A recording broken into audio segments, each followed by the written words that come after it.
Hi, welcome back. Let's understand one of the key concepts about comparing sequences and other types. Now, from time to time, you do need to make comparison. Sequence objects may be compared to other objects with the same sequence type. The method that's being used is what you call lexicographical ordering. You compare first and first, second and second, third and third, and on it goes. What you have here is that the first, well, first, the first two items are compared.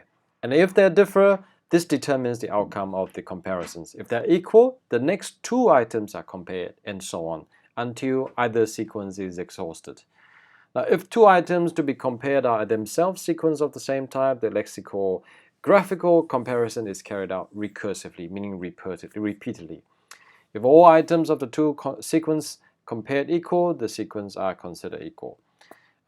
If one sequence is initial subsequence of the other, the shorter sequence is the smaller one. All right, so let's have a look at this. So 1, 2, 3 is smaller than 1, 2, 4. Okay, so and it obviously is true.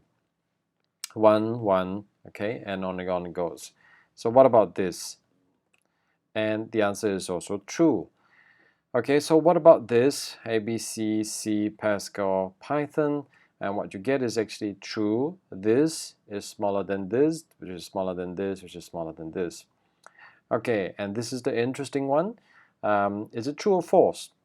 Take a moment, take a deep breath, think about it a little bit, and I'm going to show you the answer now. And the answer actually is true. Okay, it's true because it's 1 compared to 1. Remember the actual algorithm here. The first two items are compared. 1, 2 compared to 1, 2. All right, they are the same, so the next two items are compared. 3, 4 compared to 4, okay, 4 something. But because the 3 is smaller than 4, it's true. How about this? This is the interesting one. Okay, so 1, 2, 1, 2.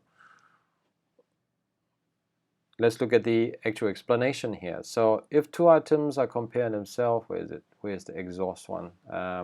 Until either sequence is exhausted. Well, it doesn't actually say, right? So how do you compare when it's actually one is exhausted, the other one's not? So let's have a look. The answer happens to be true. True because this has more and this has less. Okay, what about this? Are they equal? Well, as we know, these are integer, these are float. And is it actually so-called sensitive? And turns out that it understands, it actually can compare integer to float. What about this? This is an interesting one. 1, 2, 1, 2. The next two is A, B, C, A. And it looks like that this is smaller. Is that true or false? Let's run this and have a look. It turns out that it is true. Okay, my interpretation of this might be wrong. Okay, but satisfy yourself that, well, at least you know that Python is not going to make a mistakes, right?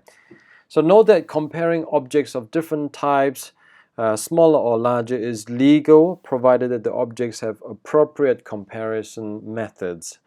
For example, mixed numerical types are compared according to their numeric value, so 0 equals to 0.0, etc.